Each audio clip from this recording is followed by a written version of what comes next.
Hi viewers, I am Sushil Saini. Welcome you in my YouTube channel English with SK Saini sir. Friends, we learn today about the common noun. आज हम common noun के बारे में सीखेंगे कि common noun क्या होता है, इसको हम कैसे पहचानें, कैसे इसके बारे में जानें। डिटेल से आज हम जानते हैं अबाउट द कॉमन नाउन। जो कॉमन नाउन होता है, जैसे आपको नाम से ही पता चल रहा है कि कॉमन, इसका मतलब इस चीज को भी वही चीज कह सकते हैं और उसको भी वही चीज कह सकते हैं, पर लेकिन इसमें बाध्यता क्या है, एक ही जाति के होना चाहिए, एक ही जाति के। अभी तक हमने पढ़ा था प्रॉपर नाउन में, तो प्रॉपर नाउन में क्या होता था कि उसमें विशेष यानी पर्टिकुलर, जो विशेष स्थान या व्यक्ति या वस्तु मुंह के नाम को क्या कहते थे, प्रॉपर नाउन कहते थे। अब हम कॉमन नाउन में क्या देखते हैं, कॉमन नाउन को हिंदी में जातिवाचक संज्ञा कहते हैं, यानी एक ही जाति के, चाहे वो वस्तु हो, चाहे वो यानी जानवर हो, चाहे वो व्यक्ति हो, एक ही जाति के जो हैं उनको एक नाम दिया जा सकता है, यही कॉमन नाउन है। अगर डेफिनेशन में देखें तो कॉमन नाउन की डेफिनेशन है, कॉमन नाउन किसी एक विशेष व्यक्ति, वस्तु या स्थान का नाम ज्ञान नहीं कराता है और वरन उससे एक ही जाति की सब वस्तुओं तथा व्यक्तियों का बोध होता है। एक ही जाति के सब व्यक्तियों या वस्तुओं का बोध होता है। जैसे एग्जांपल के लिए हम देखते हैं, वस्तुओं का नाम अगर ले लेते हैं तो टेबल मेज एक होती है, तो यानी इस टेबल को भी टेबल कह सकते हैं, दूसरी मेज होगी उसको भी टेबल कहेंगे, तीसरी मेज होगी उसको भी टेबल कहेंगे, यानी जितनी भी मेजें अलग अलग होंगी सभी को हम टेबल ही कहेंगे, कोई दूसरा नाम लेकर के नहीं पुकारेंगे। उसी तरह चेयर है, इसको भी चेयर कहेंगे, उसको भी चेयर कहेंगे, उसको भी चेयर कहेंगे, कोई भी चेयर होगी उसको चेयर ही बोलेंगे। इसी प्रकार पेन है, ये पेन है, आपका पेन है, वो भी पेन ही बोला जाएगा, मेरा पेन है, वो भी पेन ही बोला जाएगा, किसी तीसरे थर्ड पर्सन का पेन है उसको भी पेन ही बोलेंगे। इसी तरह बुक है, आपकी भी बुक ही है, मेरी भी बुक ही है, तीसरे पर्सन की भी बुक है, बॉक्स है, एटसेट्रा। यानी एक नाम को उसी जाति के अदर वस्तुओं को भी नाम दे तो वही कॉमन नाउन है।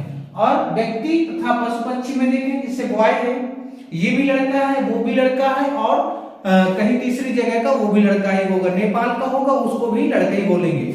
गर्ल, इसी तरह गर्ल मीन्स लड़की होता है, तो यहाँ की भी लड़की होगी, नेपाल में जो लड़की होगी उसको भी लड़की ही गर्ल ही बोलेंगे, अमेरिका में भी जो होगी उसको भी गर्ल ही बोलेंगे।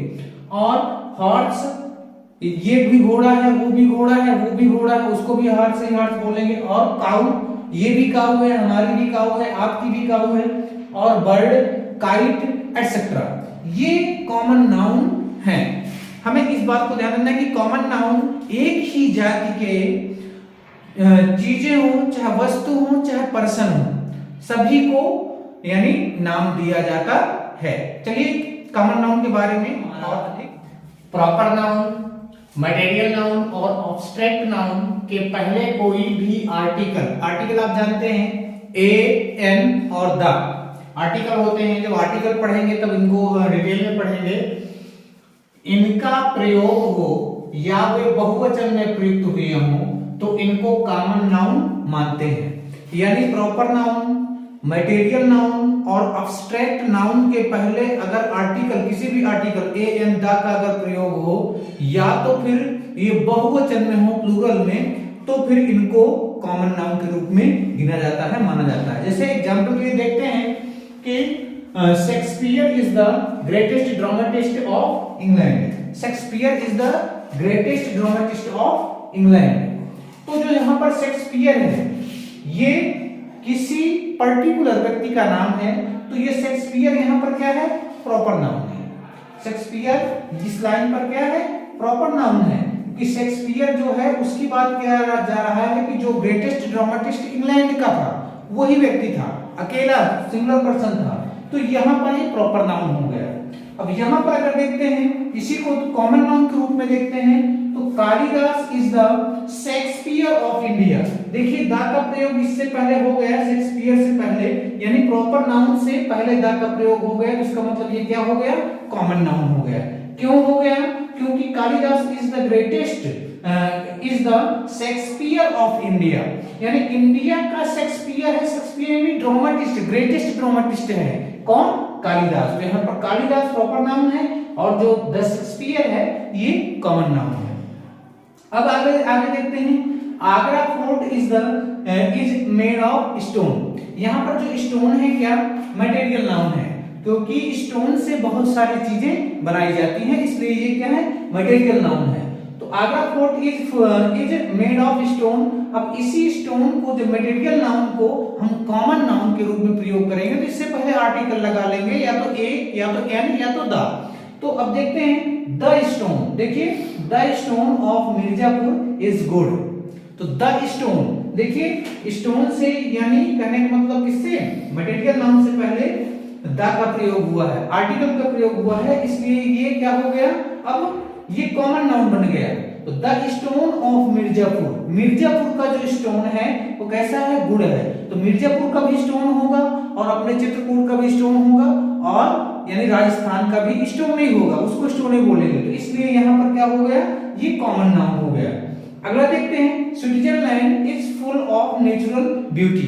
ब्यूटी क्या है, यानी ऑब्स्ट्रैक्ट नाउन है। ब्यूटी क्या है, ऑब्स्ट्रैक्ट नाउन, ये भाववाचक संज्ञा है। तो जो स्विट्जरलैंड है तो फुल ऑफ नेचुरल ब्यूटी है, यानी कैसा है, full of natural beauty.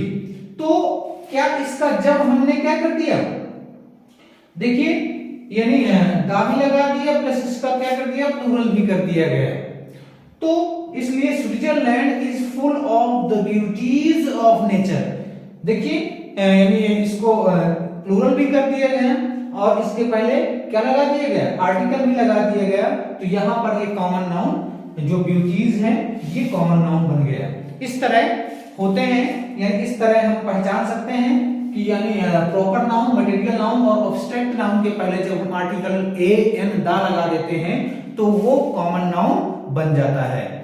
Okay, देखते हैं कि यानी प्रॉपर नाउन से व्यक्तियों या वस्तुओं की एक क्लास का बोध होता है।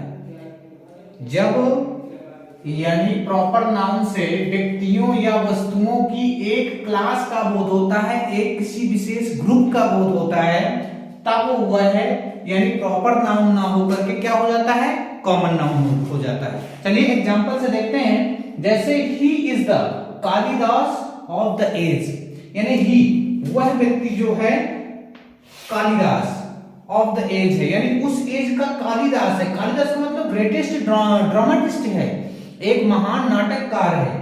तो यानी इसके पहले भी हमने देखा था कि द हम लगाते थे किसी प्रॉपर नाउन से पहले, तब वो कॉमन नाउन बन जाता था। ये उसी तरह है कि यानी प्रॉपर नाउन जब किसी एक क्लास का जब बोध कराने लगे, ही हो, सी हो, यानी वो ग्रेटेस्ट ड्रामेटिस्ट के अंतर्गत आ जाएगा।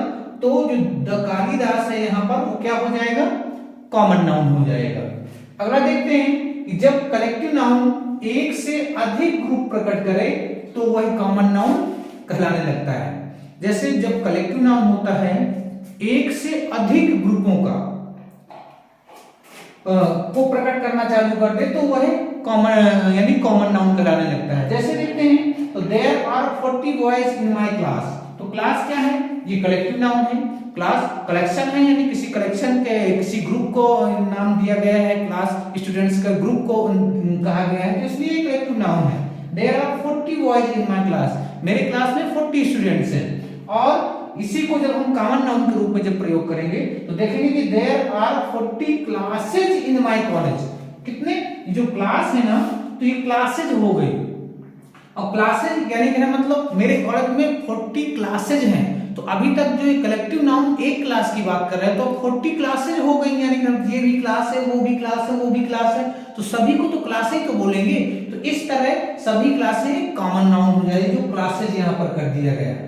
तो चलिए ठीक है दोस्तों, अब हम अगले दिन पढ़ेंगे अगले नाउन के बारे में, कलेक्टिव नाउन के बारे में, कलेक्टिव नाउन क्या होता है। और मेरे YouTube चैनल को सब्सक्राइब करें। Thank you.